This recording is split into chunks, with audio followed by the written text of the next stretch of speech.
皆さん、おはようございます。時間を旅する赤熊チャンネルです。今日は子供の日。子供の日にふさわしい列車に乗車してきました。そして赤熊チャンネル初登場のお友達にも出演してもらいます。はい、どうぞ。呼ばれて飛び出て、あかねちゃんです。なんか照れくさいな。まあ、これからもよろしくやで。あちこち連れて行ってもらえるの楽しみにしてるで。さて、ここはどこでしょう？西園寺さんで有名な場所やろ。あんたのような鉄道マニアが知らんわけないよな。そう、こちらは西園寺様がよく使っておられる場所。今日はここからスタートしたいと思います。なんか嫌な予感がしてきたわ。特急浜風1号で大阪から城崎温泉に行こうと思ってるんですけど。また、浜風に乗車するんかいな。それも1号の鳥取行きだなんて。ほんま浜風好きやな。だって福知山経由の特急コウノトリで行くより、万端線の景色を楽しめる特急浜風がいいもん。まあ、私も同感やな。今回は、どういうプランを立ててるんや？聞かせてもらおうか。特急浜風1号で城崎温泉まで行って、城崎温泉から余部に行く海山結びに乗車。余部鉄橋の空の駅へ向かうツアーなんです。そうなんや。それはええな。何か、車内でええもんでももらえるんか？但馬牛を使った弁当や城崎地ビールなどが振る舞われるみたい。それは楽しみにしてるで。浜風には車内販売がないけど、朝ごはんどうする？そうやな。海山結びで弁当出るさかい、軽くコンビニで済まそうや。その方が駅弁美味しくいただけますね。そろそろ入線しよるで。私の調べたところでは、7時40分に入ってきよる。はよ、大阪3番ホームに行くで。特急浜風1号が入線してきました。やっぱり6両編成は迫力あります。いつもは3両編成というしょぼい編成やけど、今回はゴールデンウィークで6両編成やで。昔は7両編成でグリーン車と食堂車がつながれていたそうな。そういう時代もあったんですね。そうなんや。けど今は全部なくなったからな。私たちの乗車するのは一番後ろの車両6号車です。乗車するで。ええこと教えたる。増結の際の6号車は車椅子座席は普通に取れるんやで。ということは一人座席が取れるということや。赤いモケットのシートはええな。けど枕カバーは面がええな。ビニールのはあかんわ。まだ出発まで時間があるので、列車の顔でも見に行こうかな。浜風の顔はなんか能面みたいな顔やな。ヘッドマークでもあればもっとええのにな。そうだよね。大阪駅を出発する特急はなんかええな。さて、出発だね。城崎温泉に向けて出発進行。たまらんな。このディーゼル音。都会から気動車に乗れる喜びはないわ。あんたがここまでの鉄子でほんま嬉しいわ。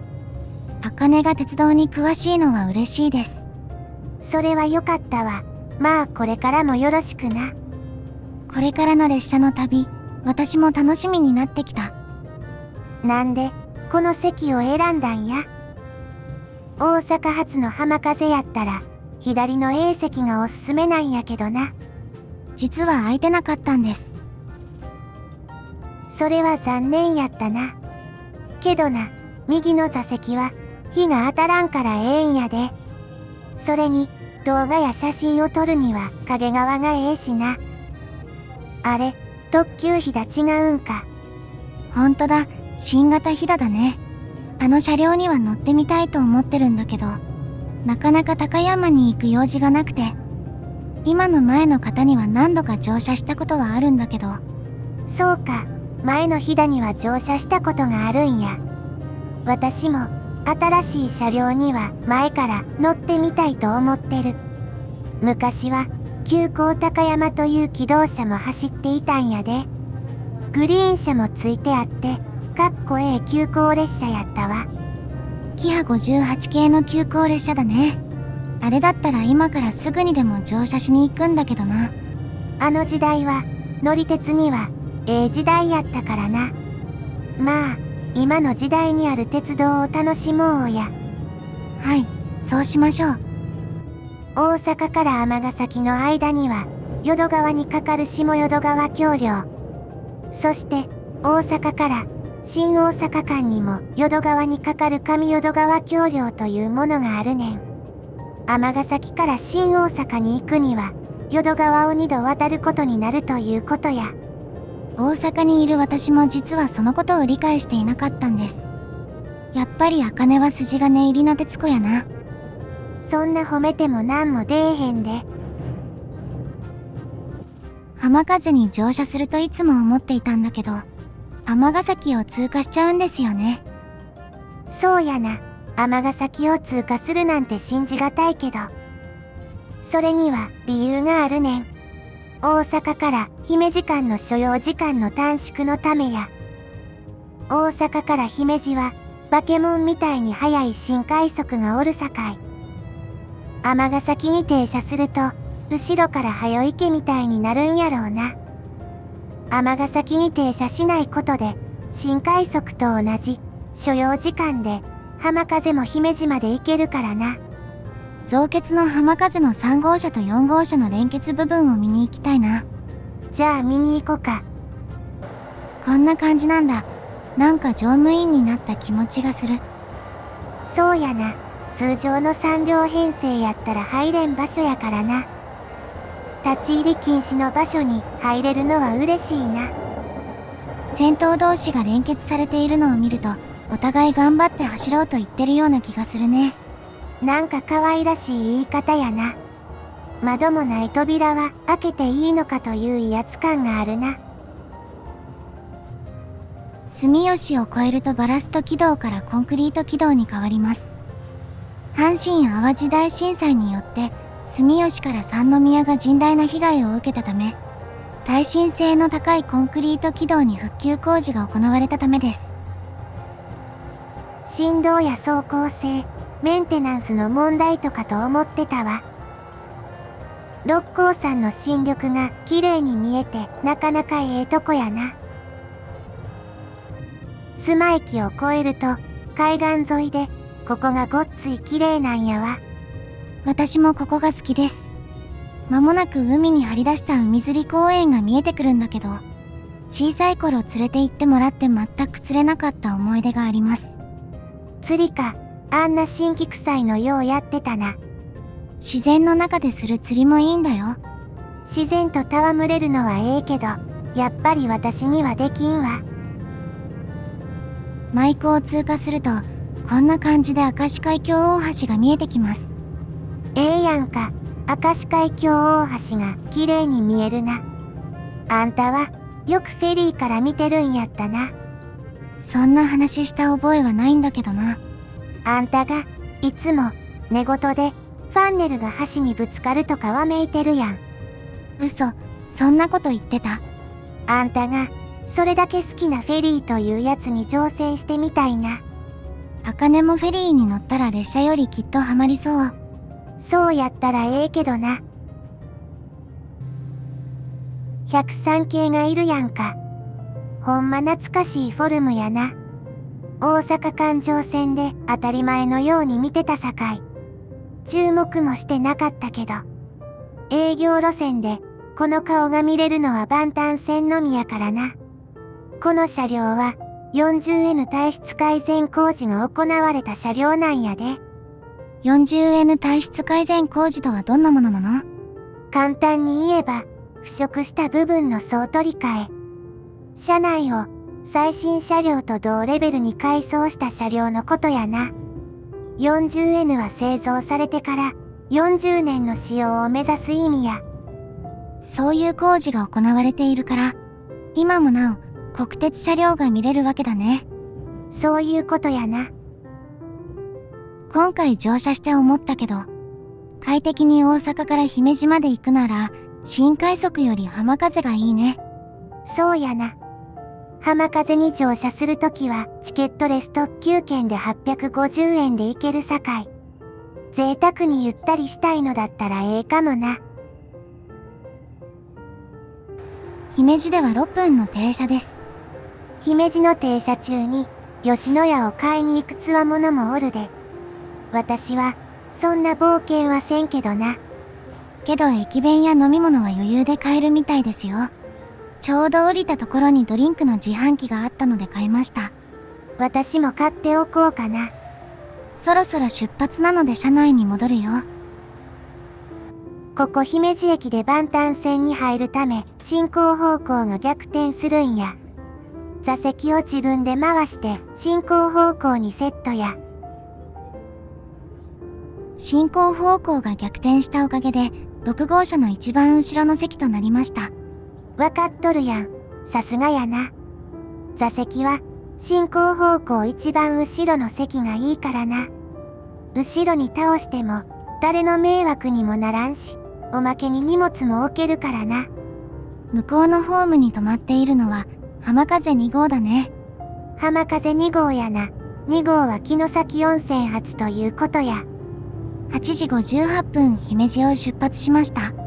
話は変わるんやけど、前姫路に行った時、美味しい中華食べたんや。幸宝石という店で一瞬高そうと思ったけど、それが町中華並みの値段で美味しかったんや。そこ、私も隣にいたんだけどな。そうやったか。あんたと行ったんか。忘れとったわ。万端線に入るため、列車は左車線まで一気に入っていくんや。ポイントをいっぱいまたいでいくのはええもんやな。このポイントの切り替えはどのように行われているの？事前にプログラムで自動的に切り替わるようになっているんや。けど列車に遅れが出ると大変そうだな。そうなると運行再開まで時間がかかってしまうやろうな。ポイントの制御は指令所と呼ばれる場所で管理されているしな。ポイント故障でもない限り手動操作はないそうや。そうなんだ。てっきり各駅でやっていると思ってた。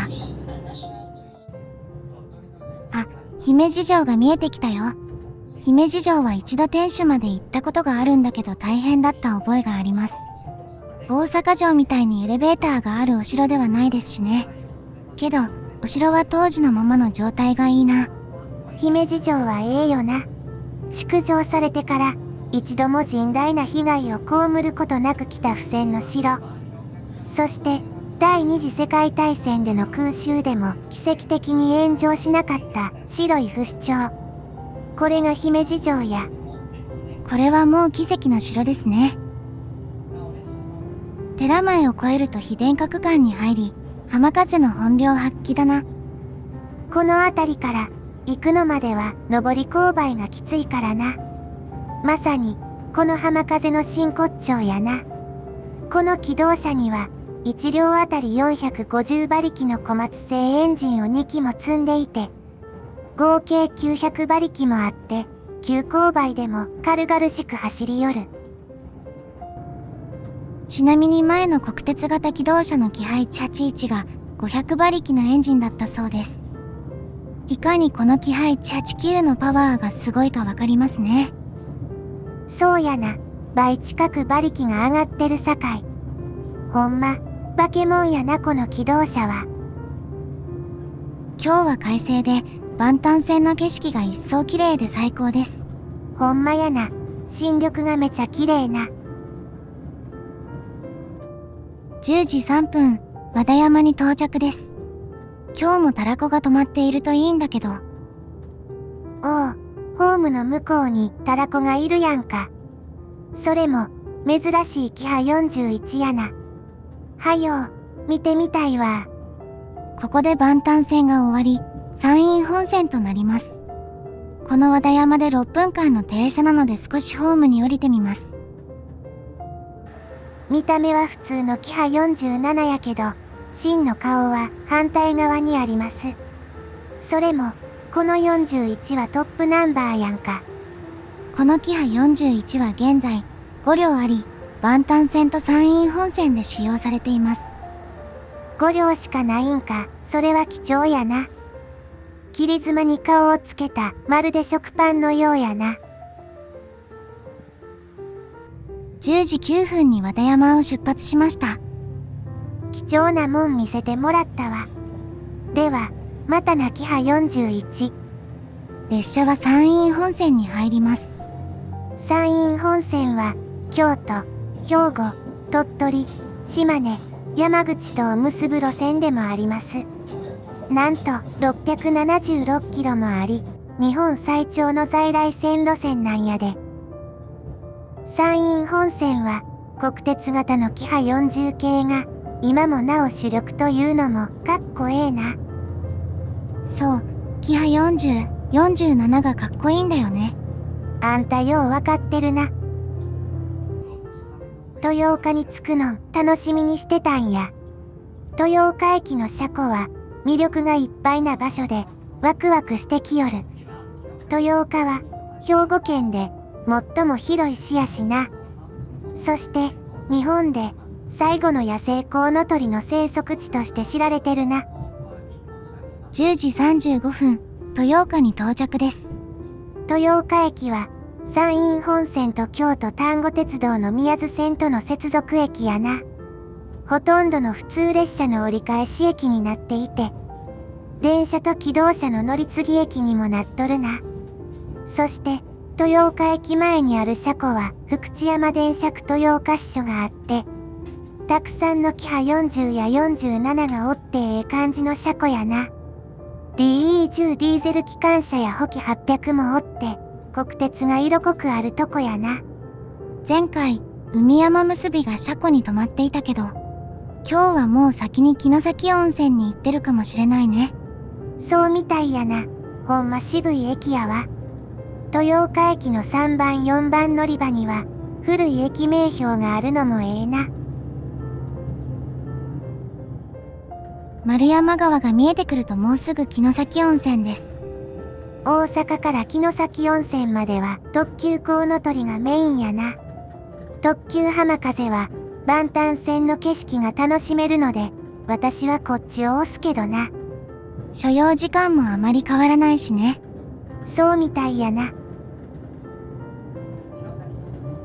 10時46分城崎温泉に到着です。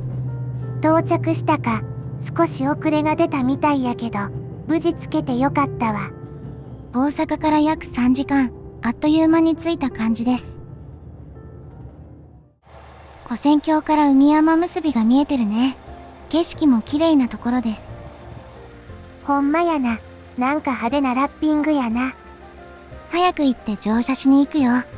そない急がんでも、11時9分出発やで。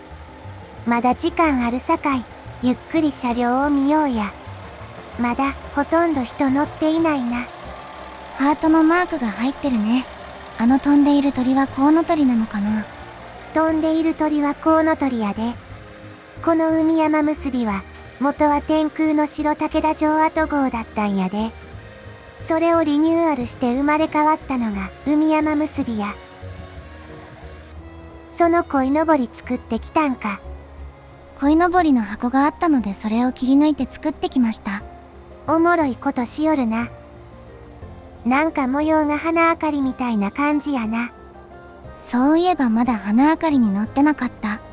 あんたのことやから乗車したことあるかと思ってたわ。前に雨土に乗った時、ここから乗車したことがあるよ。ここから鳥取行きの雨土に乗車したんやな。雨土の方がシートや内装はええな。私もそう思う。雨土の方が豪華だと思います。あかね、そろそろメインの列車に乗車しますよ。そうやな。これがメインやからな。行くで。座席のテーブルに鯉のぼりが上がってるで。これが但馬牛の弁当か。高そうな感じやな。ほんとだね。どんなお味がするのかな。早速いただいてみましょう。彩りもあって美味しそうな弁当やな。ちらし寿司で、これは美味しい。11時9分、城崎温泉を出発しました。これから40分ほどのショートトリップだけど楽しみましょうね。ここの柳並木の川が城崎温泉という感じでとてもいいね。景色やな。お待ちかねの地ビールの登場やな。と言っても冷えてないから家に持って帰ろうや。家でゆっくり動画見ながら飲むわ。すれ違う列車がたらこばかりで、ほんま令和かと錯覚してしまうわ。これだけたらこだらけのところにいるとそう思ってしまうよね。こんな良い天気の日に来れることもなかなか珍しいです。あんたの日頃の行いがええんかもな。列車が減速してゆっくり走り始めると綺麗な海が見えてきましたよ。多分、この辺りが臨時駅の霧浜ビーチ駅があったあたりやな。当時は海水浴が流行ってたんやろうな。仮設の足場まで使って駅にしてたんやから。相当な賑わいやったんやろうな。私は初めて聞きました。それだけ海水浴客が多かったということですね。臨時の特急まで止まっていたらしいで。見た感じ広い海水浴場には見えんけどな。それにしても、この青空、青い海は最高やな。柴山を通過しました。ここ柴山漁港で水揚げされる柴山ガニはとても有名です。柴山ガニも松葉ガニも同じカニなんやけど、柴山ガニは日帰り漁で取ったカニで新鮮なんや。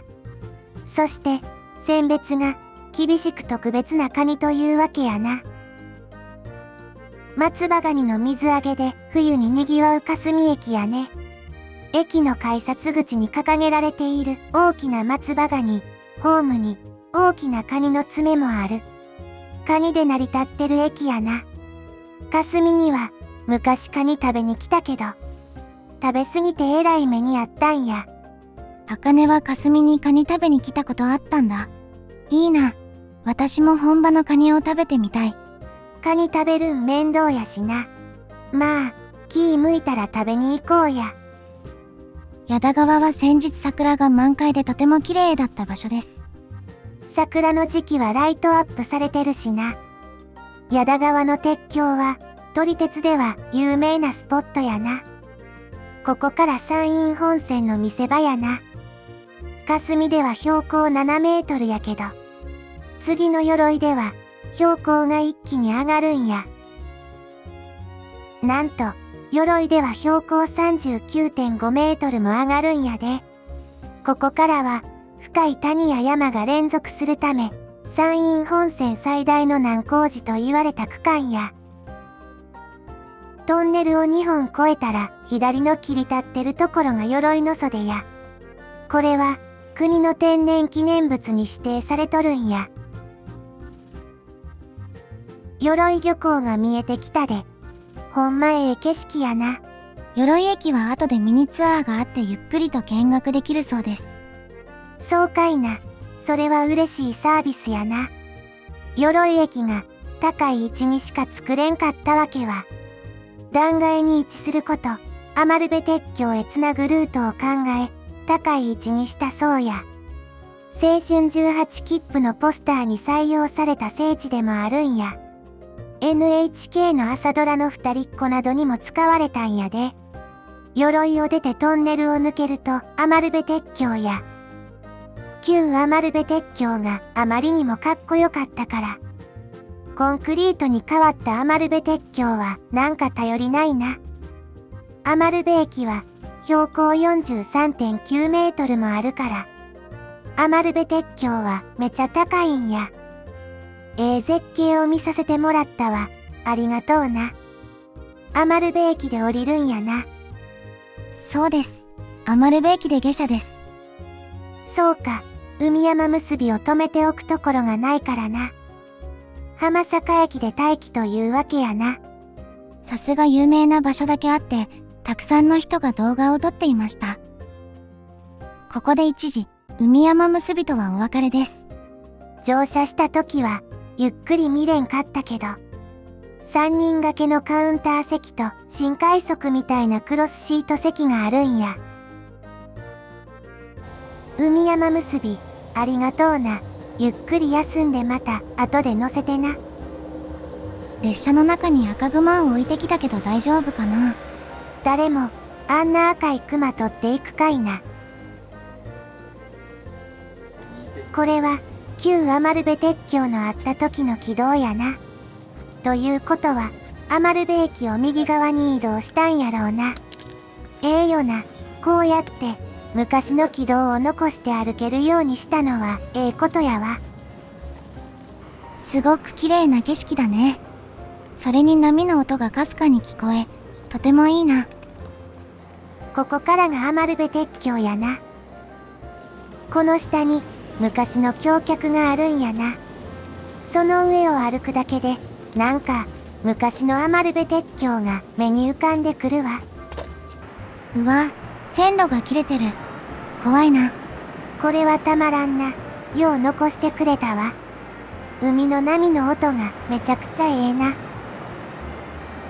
余部駅を12時20分に出発する豊岡行きのたらこに乗車するよ。ここでも短い区間やけどキハ47に乗車か。これは嬉しいな。入線してきよったで。やっぱりええな。国鉄型機動車は。JR 西日本はよう延命工事でキハ47を残してくれたもんや。感謝しかないな。ゴールデンウィークだけあって乗り鉄の方がとても多かったです。あんたこんな後ろにおったら乗り遅れるで。ワンマンやから一番前の扉しか開けへんの分かってるんか。忘れてた。後ろから乗車できると思ってた。走って前の扉まで行くよ。頼むわ。もう走るん嫌やからな。余部鉄橋の岸側の方が高いとこ走ってる感じするわ。いつも海側ばかり意識してたけどこっちもいいな。余部鉄橋を再度渡るのはええよな。特にキハ47の窓は汚れているから閉めてるんと開けてるんでは雲泥の差や。そうだよね。開けてると景色が綺麗に見えるからね。鎧駅に到着するで。そうだった。降りるんだよね。忘れてました。そういうとこあんたはのお天気やな。ミーヤ、この言葉では言い表せない美しさを。エメラルドグリーンの海と新緑が美しすぎるね。降りるから開けるボタン押すんやで。何度も通過してきた駅だけど、やっと来ることができて嬉しいです。あんた何してるんや。はよ、地下道を降りるで。せっかくあんたが一番に降りたのに他の人に行かれたやんか。ごめんなさい。次からは気をつけるから。まああんたのことやからそう言っててもまたするからな。地下道に鯉のぼりの絵が描かれているね。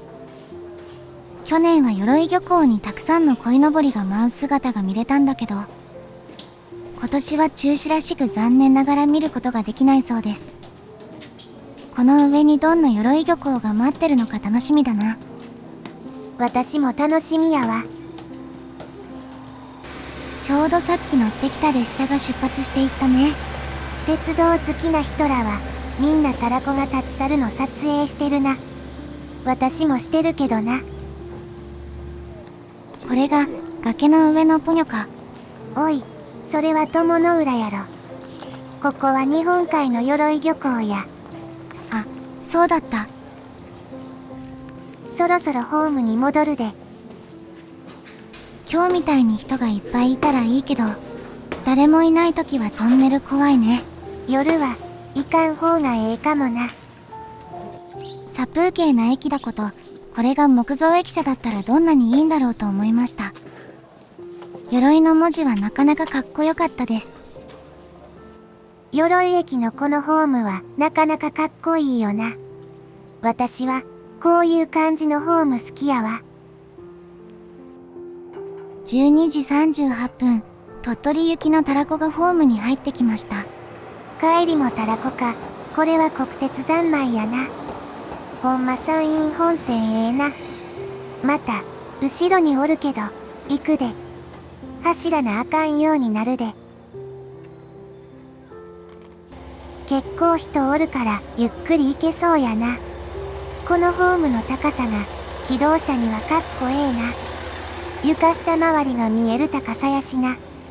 都会の駅に比べるとかなり低いよね。まあこれがええんやけどな。すごい混んでるけどやっぱりゴールデンウィークだからかな。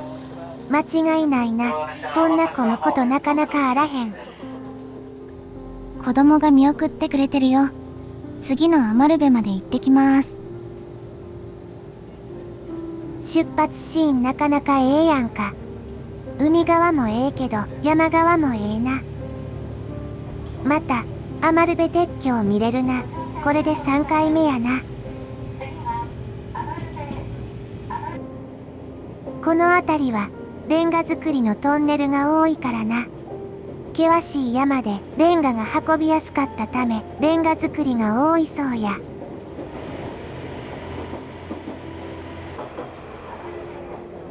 何度通っても余部鉄橋から見る眺めはええもんやな。これ以上の絶景はないんじゃないかなと思ってしまうよね。こんな高い位置から見れるのも昔の方が頑張ってくださったおかげやな。まあ赤い鉄骨の橋はなくなったけどコンクリートの橋もええかもな。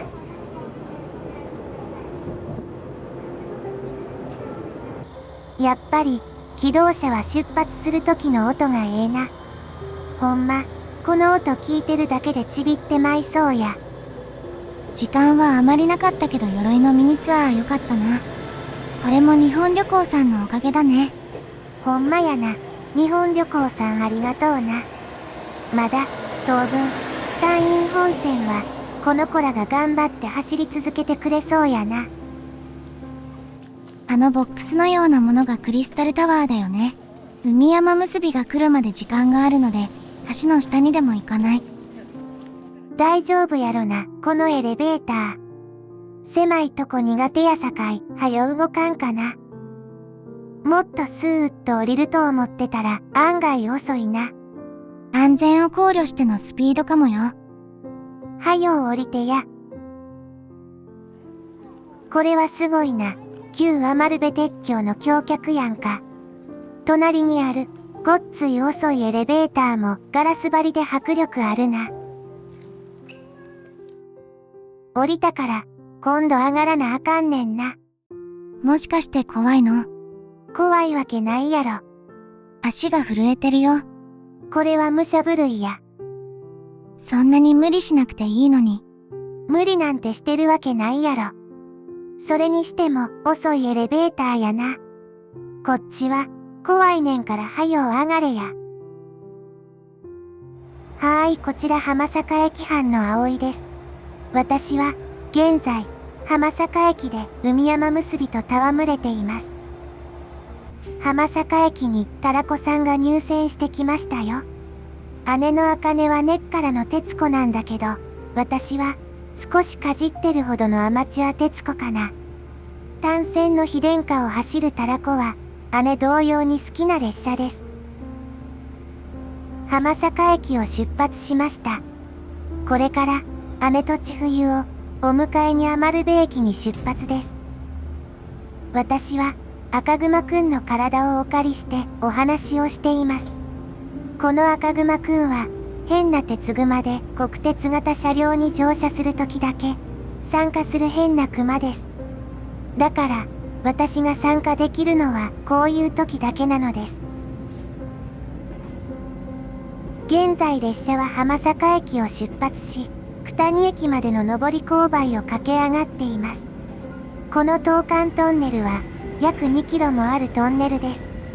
旧余部鉄橋と並ぶ山陰本線最大の難所として知られています。そろそろ時間なのでまた。浜坂駅から海山結びが戻ってきたよ。もう少し余部での時間が欲しかったかな。そうやな。もう少し時間あったらな。さっき、なんか、私の妹の声が聞こえた気がするんやけどな。二人で来ているのに、葵が来てるわけがないでしょ。赤熊は元気に列車にいるかな。誰かに盗まれてるかもな。私の大事な熊さんなのに。ちょっとからかってみたかったんや。ごめんな。海山結びに乗車するよ。車内は鯉のぼりトレインということであちこちに鯉のぼりがいるんですよ。13時30分、アマルベを出発しました。たくさんの方にお見送りをしていただきました。そういえば、クリスタルタワーのエレベーター案外遅かったな。もっと早く動くのかと思ってたら遅くてびっくりしました。最後は、海側で締めくくることにしようか。そうだね。そうしましょう。これが、今日最後のアマルベの景色と思うと悲しくなるな。確かにそうだよね。目に焼き付けておかないとね。ありがとうアマルベ。また遊びに来ますからね。アマルベ鉄橋を渡って、一つ目のトンネルの途中に、ロックシェットと呼ばれる場所から絶景を見ることができるんや。鎧も今日4回目やな。眼下に広がる天然の港、鎧漁港はええな。使われてないホームも列車が入るように残してくれてたらよかったのにな。駅看板と鎧漁港の海を撮影してみたかったわ。あの赤い灯台でのんびり釣りでもしたいな。また、釣りかいな。私みたいな気が短い人間にはできんな。気が短い人ほど釣りが合っているんですよ。なんでや。釣れないと気の短い人はイライラするでしょ。だから釣れるために工夫をする。これがいいのです。そんなもんなんかな。餌や魚なんか触りたくもないから私は遠慮するわ。そんなこと言わず今度行ってみましょうよ。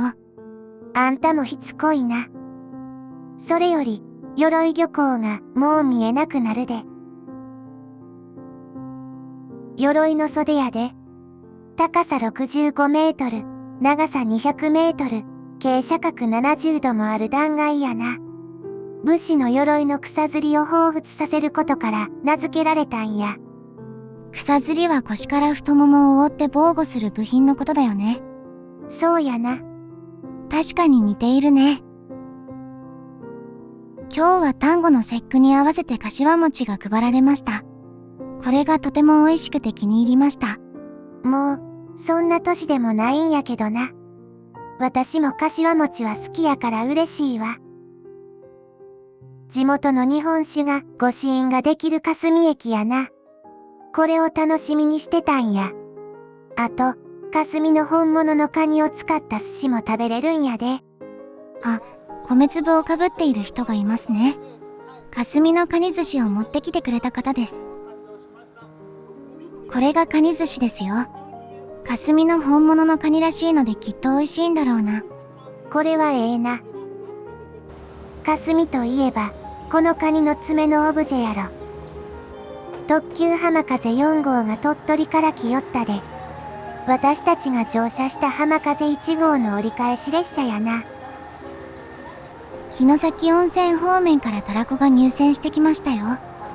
キハ41の食パンじゃないですか。本日2回目やな、たらこ食パンと会うのは。試飲の準備もできてるさかい飲むで。ほんの少しだけにしておくわ。あまり飲んだらち冬が起こりよるからな。だって茜が飲むと後が大変だし。自分ではわからんねんけどな。ええな、キハ41と海山結びの並びは。何度見ても、キハ40はええ顔しとるな。このラッピングはあまり好きじゃないな。やっぱり塗装で塗り分けしたのが好きやわ。赤熊が出てきたみたい。なんか可愛い顔しとるな、このクマ。鯉のぼりのキーホルダーもつけてるやんか。霞駅では30分も停車してたんやな。そっか、30分も霞にいたわけなんだ。米粒の人、ありがとう、そしてごちそうさまでした。最後にじゃんけん大会が待っていました。何かええもんもらえたらええな。あんたじゃんけんが弱かったよな。私が弱いのどこで知ったの？昔から知ってたわ。やっぱり私やな。水風のチョロ Q ゲットしたで。あんたはどうやった？負けた人がもらえる商品でした。城崎温泉に戻ってきたな。城崎温泉で一っ風呂浴びない？ええな、行こうや。帰りに温泉行けると思ってなかったから。何も用意してきとらんで。バスタオルや化粧水は持ってきたから大丈夫。それは気が利くやんか。14時51分、城崎温泉に到着です。企画をしていただいた日本旅行さん、ありがとうございました。とても楽しいツアーでした。私も楽しかったわ。おおきにやで。今日はキハ41によう会う日やな。ほんま、国鉄型機動車の旅は良かったわ。あんたのプラン良かったわ。また期待しとるで。名残惜しいけど、さあ降りますよ。もっと乗車しておきたかったな。たらこ食パンさんとは今日はよく出会うね。行き先表示にキハ40と鯉のぼりやで。これはかわいいな。海山結びを見送るよ。今日一日頑張ってくれたんやからな。ちゃんとお見送りしようや。また乗車しに来ますね。それまでお元気で。城崎温泉と言ったら川沿いの柳並木やな。前に来た時は平日で空いていたけど、今日は人が多いね。この一の湯が今日入る温泉だよ。洞窟温泉らしいよ。立派な建物やな。はよ、行こうや。たまらんわ。気持ちいいな。温泉はええな。帰りは大阪まで何乗るんや？浜風6号です。ほんま好きやな。また浜風か。今回はすべて機動車で完結したかったからです。そういうことなら納得や。こだわりがある方が面白いしな。さあ、乗車するよ。17時17分、城崎温泉を出発しました。帰りにライトアップされている明石海峡大橋撮れるとええな。撮りたいけど夜だからうまく撮れるかな。まあ挑戦したらええやん。大阪までは浜風1号と同じルートやし、ゆっくり寝て帰ろうか。そうだね。そうしましょう。あ、目覚ましが鳴ってる。起きないと。明石海峡大橋のライトアップがええ感じで見えとる。とても綺麗に見えてますね。起きてよかった。明石海峡大橋はやっぱりすごいな。あの背の高い主塔は海面から298.3 メートルもあるらしいで。アベノハルカスと同じ高さがあるんやて。関西人なのにまだ一度も行ったことがないんだけど。別に行かんでもええ。ただ背の高いビルやで。私も一生行かんやろうな。だって興味あらへんもん。20時5分、大阪に到着です。高層ビルが立ち並ぶ大阪はいいね。特に夜の景色はかっこよくて素敵です。そうやな。大阪の夜景はええよな。終着駅大阪はなんか絵になるような気がするしな。まだ寝台列車が大阪から発着していた頃から大阪駅はよう使ってるけど、たくさんの寝台、特急、急行列車があって賑わっていた頃を思い出します。大阪駅は私の宝箱のような駅でした。今はかなり様変わりしてしまったけど、これからも大阪駅を好きでいたいな。終着駅大阪に着いたから降りるよ。今日は一日お疲れ様でした。疲れたけど楽しかったわ。私もすごく楽しい列車の旅ができたので満足です。それに浜風の回想シーンも撮影できたしね。これで今回の動画はおしまいです。最近鉄道ばかりになっているけど、フェリーもアップするのでよろしくね。ご視聴ありがとうございました。また次の動画でお会いしましょう。またな。